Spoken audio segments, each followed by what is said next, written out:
ging'e nikech samoro ogitim kamano nikech gikia. Erokamano ahinya. Bende anyalo mana penjo ni wach maduong' ma bende samoro chando mine, nitiere jomoko manigi thuolo mar dhodho nyithinde tich.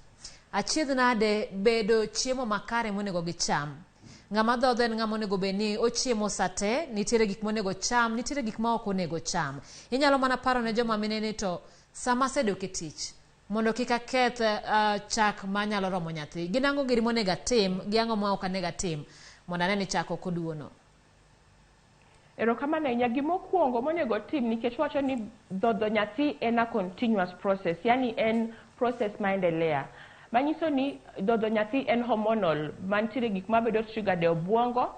Sama imedo dhodho nyathi kendo sama imedo golo chak, obwongo koro bedo alert ni onego bed ni o produce chak mang'eny. Koro hormones kaka oxytocin kata prolactin bo bedo active, koro chak bedo mang'eny.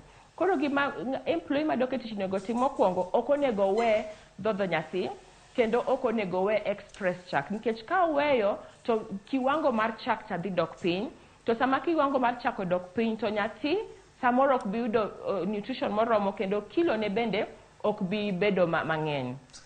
Wacho ni breastfeeding bende ng'ama miyo nyaka chiem maber.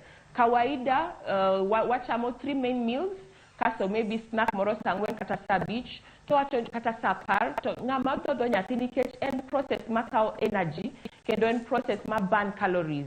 To en process ma nyaka koro quality mar chak mar nyathi cha be nyaka wuoge chiemo ma miyo chamo. Koro wacho ni kata ka odhi tich onyalo ting'o snack moro e bag, kata ka ok oting'o konyalo access chiemo ma continuous at least after every 4 hours oyud gimoro cham. To kendo kilo mabiro ka miyo dhodho nyathi cha en piyo piyo ojalal, nikech benefit achiel mar breastfeeding kata mana mar expressing chak sama wasedok e tich mondo wa maintain exclusive breastfeeding kata mana dhodho nyathi dweche 6 ma ok wamiye pi kata gimoro amora, en ni okonyo mondo uterus o contract kata mana mondo miyo cha odoge kilo ne machon mane